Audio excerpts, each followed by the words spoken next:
20h50, c'est l'heure à laquelle on se retrouve chaque samedi pour parler sport. Madame, Messieurs, bonsoir. Bienvenue sur Innov Télévision. Bienvenue également dans Samedi Sport de ce soir. Nous allons parler de 3 sujets très intéressants. D'abord l'African Football League avec toutes les difficultés qu'a connues le tout-puissant Mazembe Englebert avant de livrer bien sûr sa rencontre face à la formation de l'Espérance de Tunis. On va parler de tout le méandre de cette rencontre. Ici sur ces plateaux, on va également parler du tirage au sort, principalement dans le groupe F où est logée la République démocratique du Congo. Quelles seront les chances pour notre nation de se qualifier au prochain tour et pourquoi pas d'aller décrocher la 3e étoile. On va également parler de matchs amicaux de Léopard de la RDC. Quel bilan faire sur ces 2 matchs joués d'abord face à la Nouvelle-Zélande et aussi face à l'Angola. Et pour cela, Grace Diakoubama est revenu ce soir, mais pas comme d'habitude, il a changé de place. Grace, bonsoir. Bonsoir Joyce et bonsoir aux téléspectateurs. On nous a posé beaucoup de questions. Question de savoir pourquoi vous vous mettiez toujours de l'autre côté. Mais aujourd'hui, on a fait plaisir à tous ces téléspectateurs qui aiment vous voir changer de place. Aujourd'hui, vous êtes de l'autre côté. Beaucoup de gens pensaient que c'était le fétiche. Or, c'était quand même un côté où j'aimerais m'asseoir beaucoup plus. Et aujourd'hui, j'ai cédé ma place à un autre confrère. Un revenant que vous allez découvrir tout à l'heure. Et voilà, les téléspectateurs vont voir une autre facette de Grace Diakoubama, l'autre partie de profil que vous allez voir ce soir. En face de lui, Cédric Mouipataï. Bonsoir, cher. Bonsoir à Joyce, bonsoir à Grace Diakoubama, bonsoir à tous les téléspectateurs d'Innov Télévision. C'est pour moi un plaisir d'être là encore ce soir. Une deuxième fois ce soir, c'est la deuxième participation pour vous dans cette émission Samedi Sport. On sent déjà que vous êtes très bien affûté pour cette émission. Ouais, ben voilà, je viens une deuxième fois pour briser un peu le rituel de Grace Diakoubama. Ben voilà, c'est un plaisir pour moi. Merci beaucoup, monsieur. On va ouvrir notre émission de ce soir avec 7 éléments sur l'African Football League, avec tout le problème que connaît le tout-puissant Mazembe Englebert. On se retrouve tout juste après.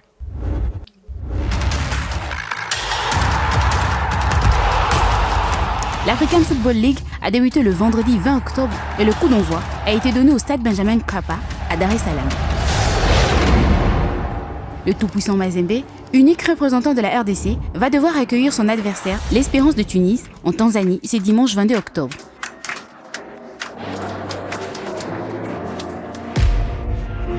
Cette délocalisation fait suite à un problème d'ordre logistique et administratif. La terre tanzanienne sera-t-elle bénéfique aux corbeaux du choix? Réfléchissons.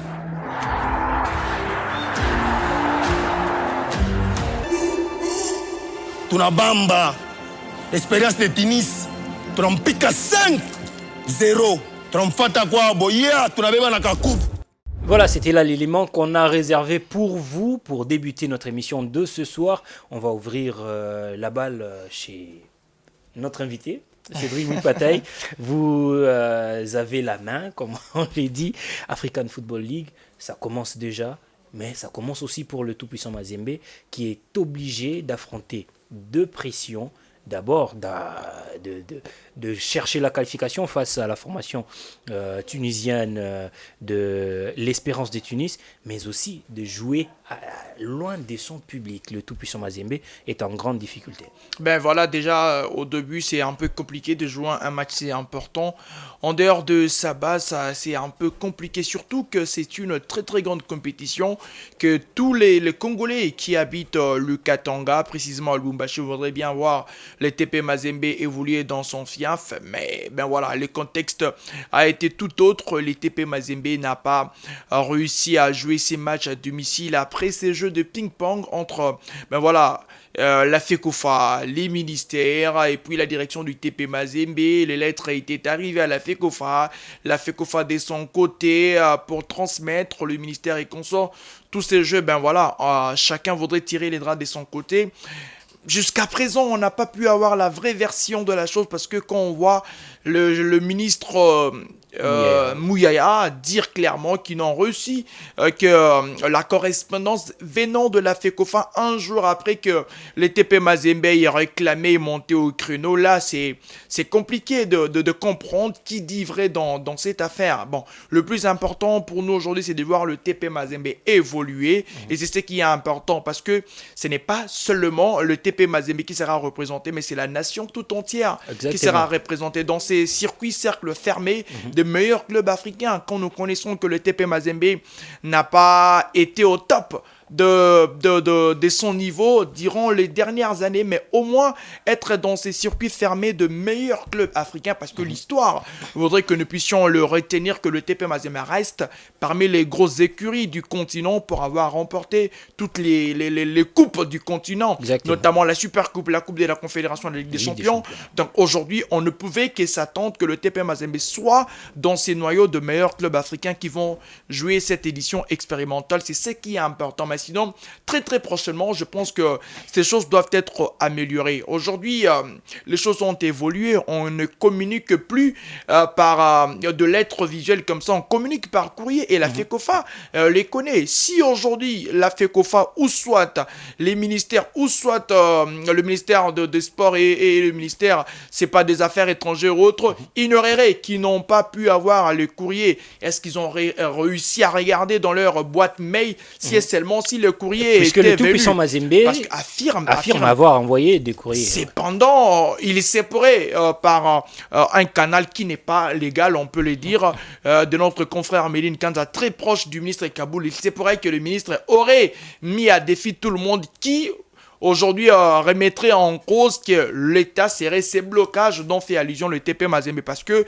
ils n'ont pas reçu de courrier, ils n'ont rien vu sur leur table, ils n'ont rien demandé. C'est ça le problème. Mais il y a aussi une autre facette de choses. Est-ce que pour que le dédouanement soit fait au niveau de la douane de Katanga, est-ce qu'il fallait vraiment l'intervention très rapide du gouvernement? Y avait-il des problèmes liés à ces bagages qui devaient venir au pays? Entre guillemets, personne ne maîtrise, mais c'est que je sache, tous les matériaux étaient connus, c'était des matériels qui devront faire en sorte que la compétition se joue, et surtout la VAR et autres.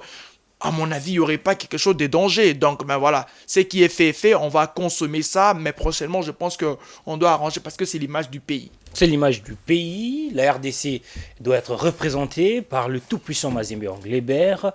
Mais le TP Mazembe est obligé maintenant à aller jouer son match. La RDC va voir son représentant aller jouer très loin, alors que le TP Mazembe a un stade qui est jusqu'à présent homologué par la CAF, un stade jusqu'à présent viable au niveau international, mais les tout-puissants Mazembe, pour des raisons que l'on maîtrise nous tous, ne va pas jouer ici à Lubumbashi, mais plutôt à Dar es Salaam.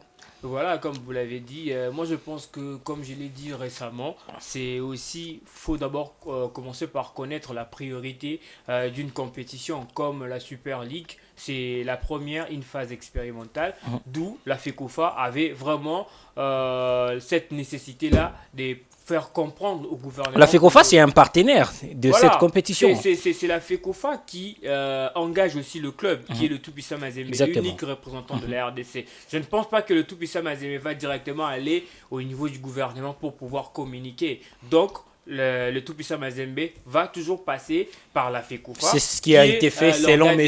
Kitenge. C'est M. Frédéric Kitenge en tout cas. Ça a été fait. Est-ce que la FECOFA l'a fait en temps réel? On ne sait pas. Peut-être la FECOFA a été aussi surpassée par les événements. La date de la lettre que la FECOFA a envoyée au ministère des Sports, c'est une lettre qui date du 5 entre 5 ou 6. Donc il y avait assez de temps pour certifier cela. Bon, voilà, donc tout ça, mais moi je pense que les choses sont passées à la va-vite parce qu'on ne connaît pas la priorité d'une compétition comme la Super League. On l'a dit en coulisses ici, que déjà le gagnant de cette compétition va empocher une somme de 4 millions de dollars. C'est déjà beaucoup, c'est plus que la Ligue des Champions. Vous voyez, une fois que vous participez à l'étape de quart de finale comme Mazembe va le faire, Mazembe va empocher déjà 900 000 dollars. C'est beaucoup. Et surtout, équivalent de 9 saisons de la Ligue avec sponsor, bien sûr. Avec sponsor.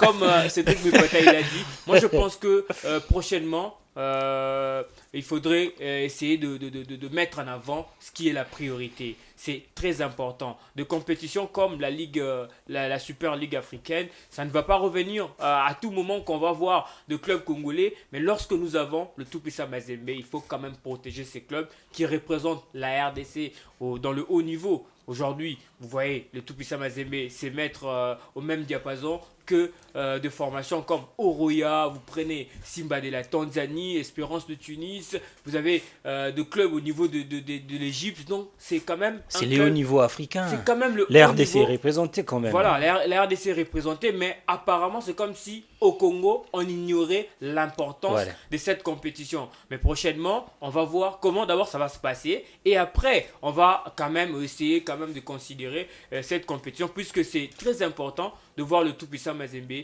en faire partie, et surtout abriter cette compétition sur le plan national. C'est aussi l'honneur pour le pays qui est la RDC, aussi représenté par le pays. Mais sinon, j'aimerais un tout petit peu rétorquer, mais il y a aussi une facette que j'ai pas vraiment aimée dans la communication du TP Mazembe, c'est cette manière de vouloir inciter la population à la haine, parce que nous sommes dans un climat belliqueux. On connaît qu'aujourd'hui, le président du TP Mazembe est probable candidat à la présidentielle. C'est vrai qu'on parle pas politique, mais c'est vrai, mais quand déjà on lance un titre que le TP Mazembe bloqué par son pays et autres, le problème ce n'est pas que vous faites du mal à la jeunesse, mais vous faites du mal à Moïse Katumbi, vous faites du mal à la jeunesse. Tout cela, moi je pense que quelque part c'est inciter cette population à se rebeller contre une frange d'une population qui est quelqu'un. Parce que quand aujourd'hui la population va se lever et que les éléments de la police vont se tenir en barrière pour dire que ben voilà, vous n'allez pas...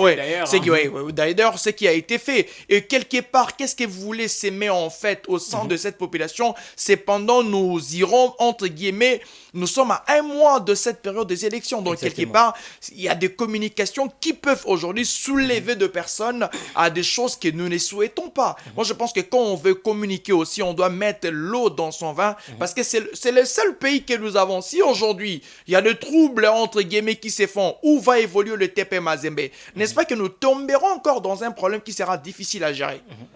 Merci, on va prendre 5 minutes seulement pour parler de cette confrontation directe, les chances de Mazembe de pouvoir se qualifier. Les deux formations entre 2010 et 2023 se sont affrontées à 8 reprises. Les TP Mazembe a réussi à battre la formation tunisienne de l'Espérance de Tunis par 2 fois. Le club tunisien a réussi à battre Mazembe 3 fois, et les deux formations ont réussi à se départager sur le score de parité à 3 reprises. Le TP Mazembe, on connaît sa forme lors des précédentes éditions de la Ligue des Champions ou des interclubs de la CAF. Aussi, Espérance de Tunis, qu'on ne revoit plus comme d'habitude. C'est maintenant le club marocain et Al Ahly qui se disputent la Ligue des Champions maintenant. Les deux se rencontrent, ils vont se souvenir, ils vont se rappeler des vieux souvenirs. Certes, la génération, je dirais, les générations ont changé de deux côtés, mais ça reste quand même une grande finale entre les deux formations. On va se rappeler de l'avant-dernier sacre du tout-puissant Mazembe en Ligue des Champions. C'était face à cette formation de l'Espérance de Tunis. Et déjà, jouer cette équipe, on va vraiment se rappeler, se jeter dans la nostalgie entre les deux formations. Mais je pense que le tout-puissant Mazembe aujourd'hui a quand même des arguments. On a vu une équipe essayer quand même de montrer une nouvelle image avec l'avènement du technicien franco-sénégalais Lamine Ndiaye. C'est lui d'ailleurs qui avait infligé un 5-0 ici à Lubumbashi. Voilà, c'est toujours lors de la finale aller en 2010. Voilà, c'est toujours l'homme de la situation et qui retrouve encore la même formation de l'Espérance de Tunis. Au tout-puissant Mazembe, de pouvoir comprendre le contexte, de pouvoir comprendre aussi le niveau de cette compétition, parce que beaucoup de personnes ne savent pas combien cette compétition compte pour le club africain, puisque la CAF l'a créée pour l'autonomisation du football et surtout de certains clubs. Lorsque déjà le tout-puissant Mazembe y participe et empoche une somme de $900,000, c'est déjà quelque chose. Ça peut permettre au tout-puissant Mazembe d'avoir des très bons joueurs, d'avoir un bon staff technique. Déjà, c'est ça aussi l'importance de cette compétition. Et je pense que le Corbeau Louchois doivent tout faire pour prendre déjà l'avance au match aller, même si ça va se jouer à Dar es Salaam, Benjamin Mkapa Stadium. Mais je pense que le tout-puissant Mazembe va bénéficier aussi de l'appui du public tanzanien, parce qu'on sait, entre Lubumbashi et Dar es Salaam, il y a aussi, les deux villes-là qui parlent Swahili. C'est presque... Mais ça ne veut rien dire. Est-ce que Mazembe a un public au niveau de la Tanzanie? C'est comme on dirait que Simba n'a pas aussi un public au niveau de Lubumbashi. Exactement, mais Mazembe peut avoir toujours un public de l'autre côté, puisque le tout-puissant Mazembe par le passé avait deux joueurs tanzaniens et même qui ont brillé au sein de la sélection, à l'instar de Bwana Ali Samanta, qui est une pièce maîtresse de Taifa Stars, Thomas Ulimwengu aussi. Donc il y a aussi certains Congolais qui vivent de l'autre côté, qui vont quand même essayer d'appuyer cette formation pour pouvoir déjà prendre l'avance face à Espérance de Tunis. Mais ça reste un grand match entre les deux formations, puisqu'on l'a dit, c'est quand même une finale entre Corbeau et Sang et Or de la Tunisie. Une finale, est-ce que vous partagez l'avis de Grace Zeroubama? Ces deux formations, ils ne s'aiment pas, en tout cas. Il n'y a pas d'amour entre les deux. Mais quand Espérance joue les TP Mazembe, il doit nécessairement se souvenir de cette manita. C'est tellement honteux de perdre contre une formation du TP Mazembe qui, en ces temps-là, était tout fait tout flamme. Mais du reste, c'est un gros test pour le TP Mazembe. Vous savez que Mazembe vient dans cette rencontre avec 7 matchs, 0 but encaissé pour cette formation, avec une attaque qui crache le feu. C'est presque 17 buts marqués pour cette formation. Donc, on avait besoin d'un grand test pour le retour de Lamine Ndiaye. On espère vraiment que ça va être un grand test pour ces techniciens aujourd'hui, sur qui reposent tous les espoirs du TP Mazembe. C'est un match de football, mais ce qui est plus important aujourd'hui dans cette Super League, c'est comme aujourd'hui avec la boxe. L'important, c'est n'est pas seulement de compétir, mais c'est que nous gagnons. Exactement. Après avoir combattu, c'est ce qui est important. Je pense que c'est les niveaux que le président Motsepe va amener aujourd'hui dans les différents clubs africains. Parce que quand vous regardez Ngannou qui va se battre avec Fury, il y a des sommes astronomiques qui vont être déboursées. Et aujourd'hui, si pour un match où le premier niveau, vous pouvez avoir 900 000, c'est énorme pour la gestion d'un club qui a besoin vraiment de ses promouvoirs.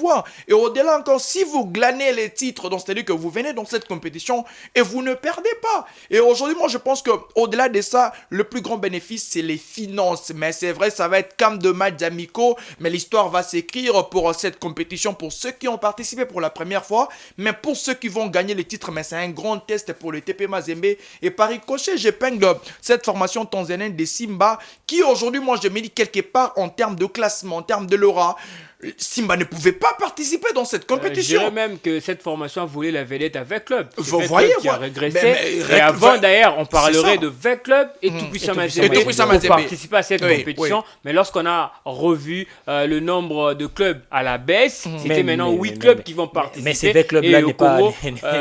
Non, mais c'est ce que je dis. V Club n'a plus le niveau aujourd'hui. V Club était compté parmi le meilleur club. Les conditions mises en place pour prendre part à cette compétition, V Club remplissait. V Club ne remplit rien du tout. Puisque voilà, pour y participer, il faut avoir un stade, il faut avoir une équipe féminine, une équipe de jeunes, un centre de formation, tout ça. Et c'est seulement le tout-puissant Mazembe qui en possède. Nous ne parlons quand même langage comme l'a dit Grace. C'est-à-dire que parce que V Club, en termes d'aura, c'est vrai qu'il y en a, mais en termes d'organisation interne, V Club n'en a pas. C'est ce qui a fait en sorte que nous puissions intégrer aujourd'hui Simba. Mais sur le plan sportif, sur le plan terrain, sur le plan aura, Simba ne fait pas les poids par rapport à V Club.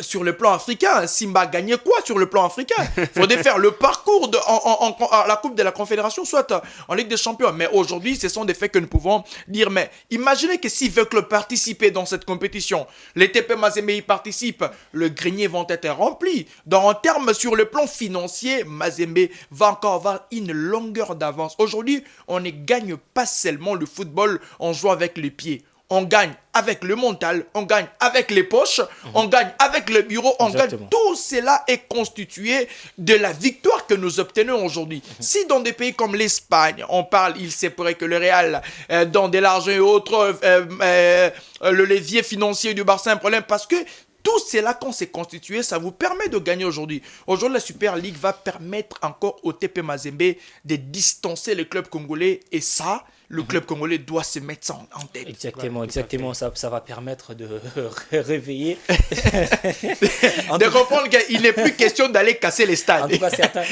Exactement. Parce que si on doit faire une analyse par rapport à nos clubs quinois, ici, on va citer Daring, OCFC Renaissance. On prend Vita Club.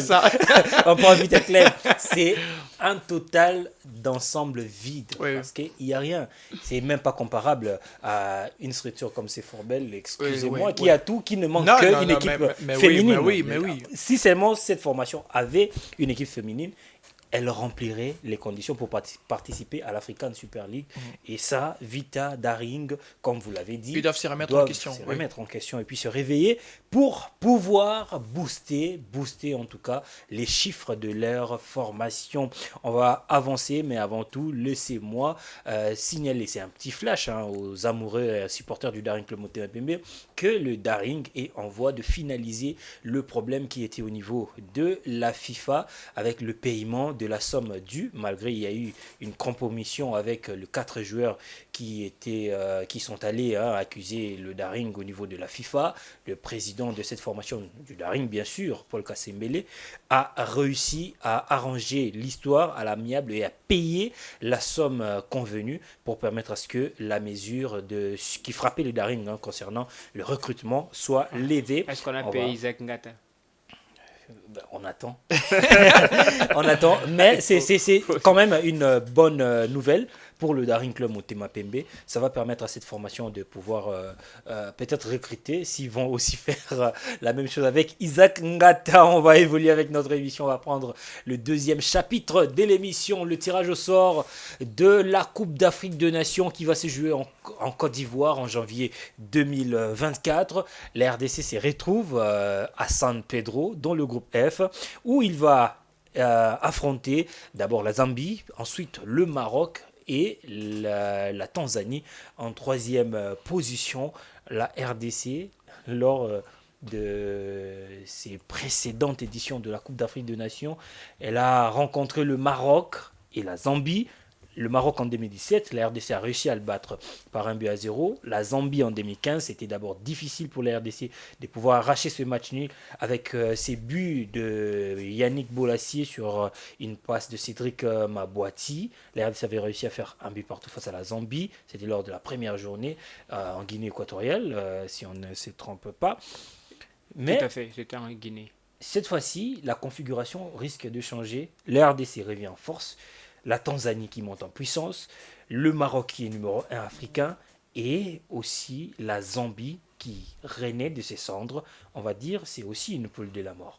Voilà, c'est aussi une poule, à mon humble avis, relevée pour le léopard de la RDC qui se retrouve avec deux nations, comme vous venez de les citer, le Maroc, qui est aujourd'hui l'un des meilleurs pays en termes de football sur le chiquet continental, classé 4e lors du récent mondial Qatar 2022. Vous comprenez le meilleur déjà, classement africain. Voilà, le meilleur classement africain, déjà 13e sur le chiquet mondial. Ça vous dit quand même quelque chose. Il y a la Tanzanie, il y a la Zambie aujourd'hui qui revient avec aussi Avram Grant qui est l'un des sélectionneurs aussi expérimentés en termes de la CAN. Donc je pense que ça Avram sera Grant un groupe qui est un ancien entraîneur de Chelsea. Voilà, et de Ghana, du Black Star du Ghana. Donc je pense que ça sera vraiment un groupe assez relevé pour le Léopard. Mais moi je l'ai dit toujours que lorsque vous allez en guerre, il faut pas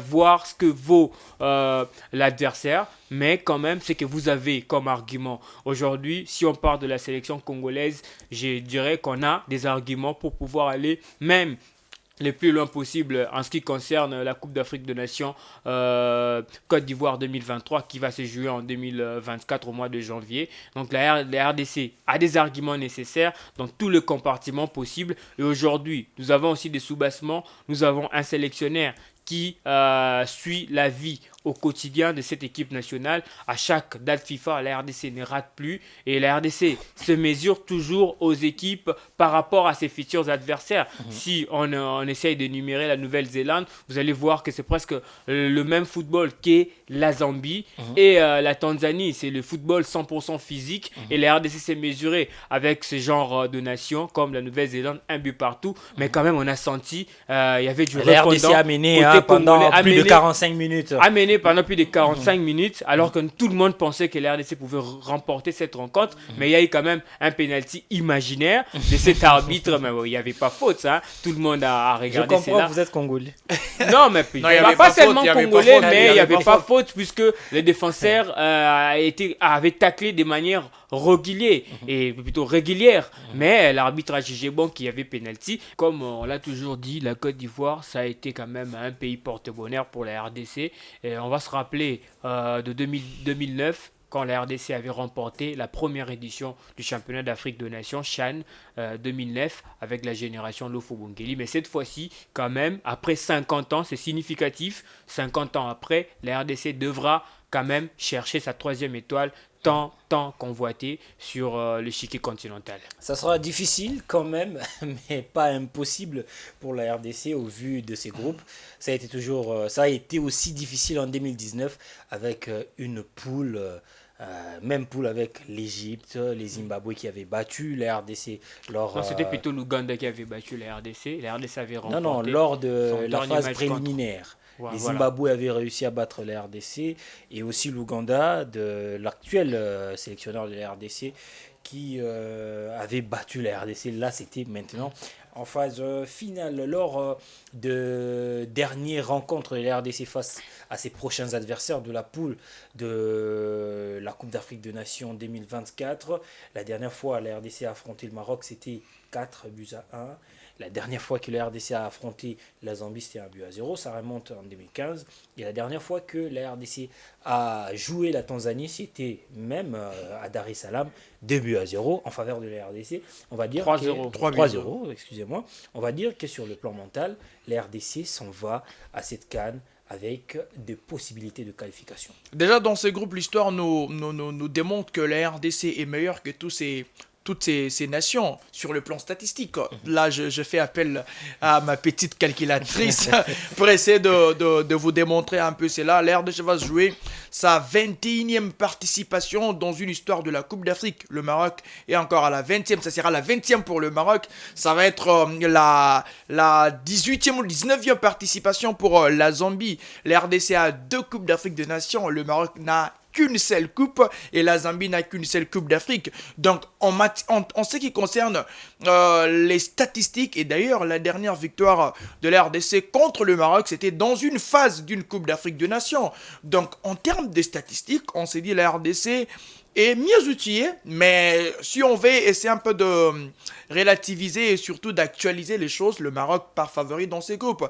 Mais ben voilà, on ne va pas seulement se focaliser sur le Maroc. Il n'est pas seulement l'adversaire à battre pour nous. Nous avons la Tanzanie et la Zambie sont des adversaires à battre, mais c'est vrai qu'il y a toujours des favoris dans différentes éditions de la CAN.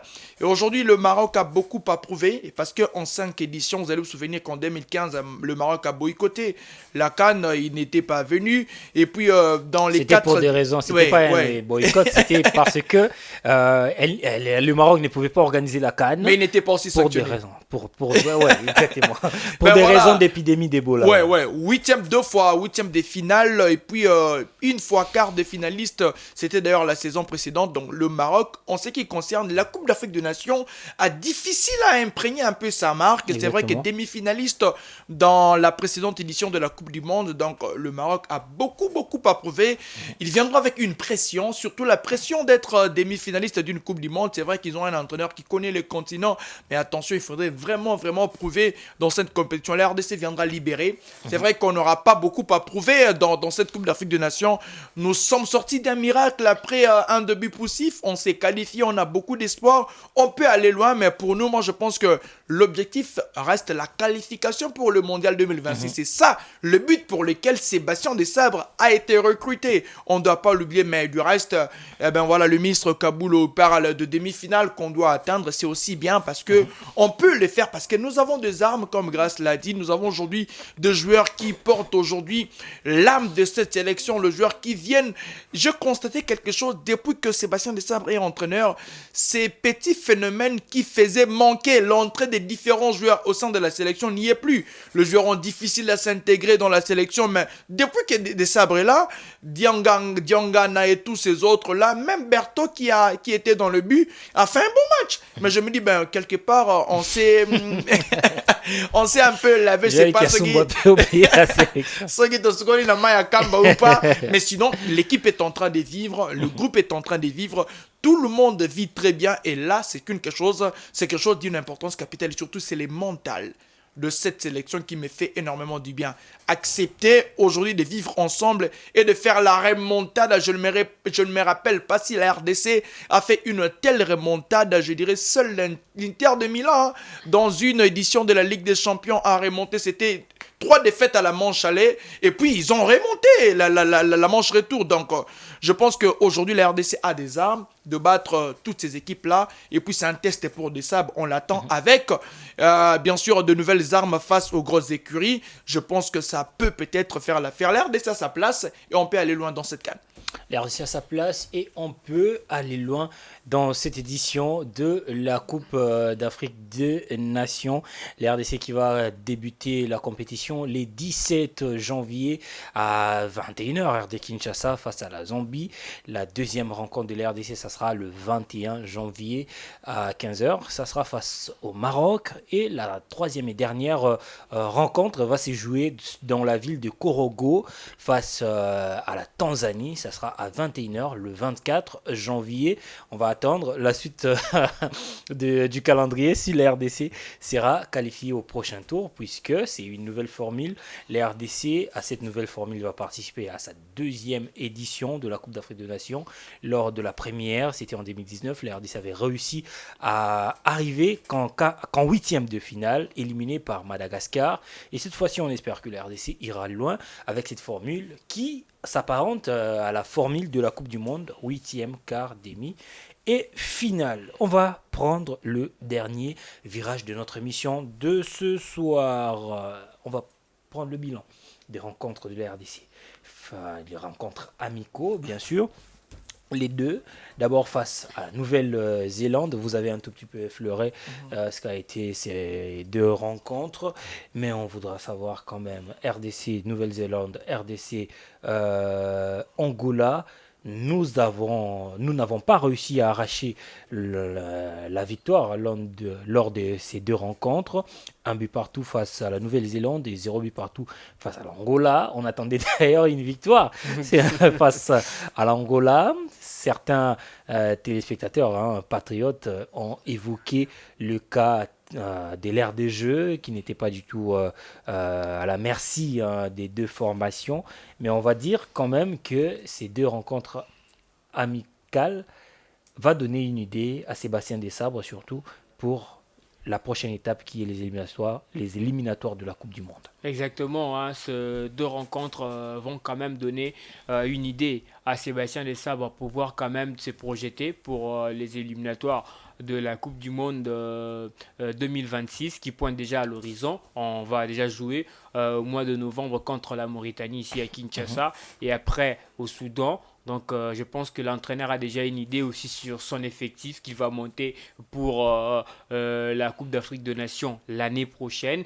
Certes, la RDC a quand même une coutume aujourd'hui qui ne gagne presque pas dans de matchs amicaux. Mais moi, je pense que le match amicaux, ça permet à l'entraîneur de pouvoir aussi tester les niveaux de joueurs. Les joueurs qui sont là au niveau de la sélection. Ce n'est pas forcément de victoire qui va quand même positionner la RDC. Mais déjà, lorsqu'on sent des belles prestations de nos joueurs, c'est déjà quand même une très bonne chose pour pour le Léopard de la RDC. Moi, je me permets de le dire, contre la Nouvelle-Zélande, la manière dont la RDC avait joué, on était beaucoup plus plutôt en action qu'en réaction lors de récentes rencontres qu'on a eu à livrer. Mais c'était quand même une bonne chose. Contre l'Afrique du Sud, on était le premier à encaisser et au finish, on n'a pas marqué.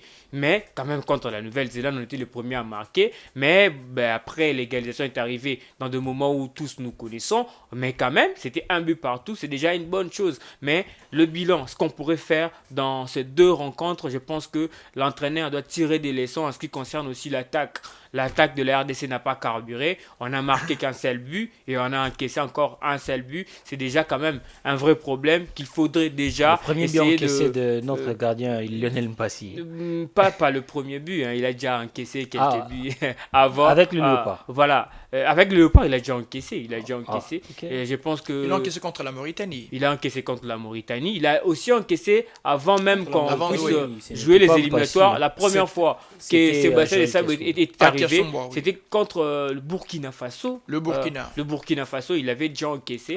Et donc, je pense que ce sont dans des moments comme ça que l'entraîneur doit vraiment tirer des leçons parce que nous voulons une équipe de Léopard de la RDC avec des joueurs qui méritent la sélection et l'entraîneur a quand même très bien vu et on espère que déjà contre la Mauritanie ici à domicile on pourrait faire quand même de belles choses pour se projeter déjà en ce qui concerne la Coupe d'Afrique de Nations Côte d'Ivoire 2026. La Mauritanie et le Soudan, ça sera le dernier test Léopard avant la Coupe d'Afrique des Nations, mais parlons quand même de ces 2 rencontres amicales. La RDC a quand même donné une bonne image, jouer la Nouvelle-Zélande, une nation qui a joué récemment la Coupe du Monde, et aussi l'Angola, on va dire aussi récemment la Coupe du Monde, puis c'était en 2010, sa participation. La RDC est sortie avec 2 points, si on peut le dire comme ça. C'était important d'abord de jouer ces 2 matchs amicaux en dehors du pays pour essayer un peu de garder encore cette bonne ambiance du groupe. Mais ce qui est bien est que nous jouons aussi ces 2 matchs amicaux avant les 2 grands tests pour les éliminatoires de la Coupe du Monde. C'est ce qui est important et Sébastien Desabre voulait aujourd'hui, ce qui est aussi bien que Sébastien Desabre décide de ces matchs amicaux, si on va jouer avec qui et surtout les différentes propositions de nations avec qui nous allons nous frotter, nous confronter, et ce qui est important. Mais moi je pense que dans ces 2 matchs amicaux, c'est plus ceux qui seront de probables joueurs qui vont s'officialiser au sein de cette sélection. On a découvert, comme j'ai dit, le joueur de West Bromwich, que personnellement je ne connaissais pas vraiment, mais quand je l'ai regardé lors de la 2e mi-temps de ces matchs contre la Nouvelle-Zélande, je me suis dit, ben voilà, on a peut-être un Gaël Kakuta, on a un Gaël Kakuta vieillissant. Avec lui, on sent qu'il y a la mobilité. C'est un numéro 10 moderne qui ne peut seulement pas jouer comme numéro 10, seulement focalisé là. Il peut jouer comme un demi. Et sur le côté, ça c'est un atout pour le Léopard de la RDC. Nous, on les découvre à presque 25-26 ans. On s'est dit, ben voilà, c'est un joueur qui pourrait aujourd'hui intégrer la sélection. Il y aura aussi celui qui évolue en 2e division de l'Italie, Baye, je pense, que j'ai aussi découvert, qu'il est aussi pas mal. On s'est dit, ben voilà, on a 2 armes et quelque part, ça nous donne déjà des idées sur ceux qui peuvent, et pour Sébastien Desabre, ceux qui vont être là. C'est aussi un point très très positif dans ces stages. On a bien joué contre la Nouvelle-Zélande, surtout la 2e mi-temps. C'est vrai que c'était d'une manière échographique que nous avons regardé ces matchs-là. Mais ben voilà, on en a quand même profité pour essayer de voir ce qu'a été ces matchs. On a bien joué. Ça a permis aussi à un certain Sadiq Bakambo de retrouver la confiance, qui avait du mal avec son club de Galatasaray à marquer, et son retour un peu compliqué en sélection, et bien voilà, il fait son comeback dans ces matchs contre la Nouvelle-Zélande. Il marque un but, ça lui donne un peu plus le tout premier but de la saison. imagine. Et puis quand il va retourner dans son club, l'entraîneur va essayer un peu d'élargir son temps de jeu pour lui permettre encore d'avoir un peu plus de confiance. Donc déjà dans le match contre la Nouvelle-Zélande, moi je pense que ce match on l'a gagné, et si ce n'était cette bourde de l'arbitre, tout peut arriver, il n'y avait pas la VAR. La 2e rencontre, c'était un peu moi je dirais rébarbative pour moi. pas vraiment de rythme. Ben voilà, il fallait donner un peu de temps de jeu pour ceux qui n'ont pas joué. Et ben voilà, c'était un peu ça. Dans l'ensemble, moi, je pense que ça a été bien. Des fois, perdre n'est pas toujours bien dans le football. Faire un match nul au moins, c'était important pour la RDC. On a vu ce qu'il fallait voir. L'entraîneur a vu ce qu'il fallait voir. Rendez-vous contre la Mauritanie et le Soudan, mais surtout le rendez-vous crucial lors de la CAN parce que le place sera amplement disputé.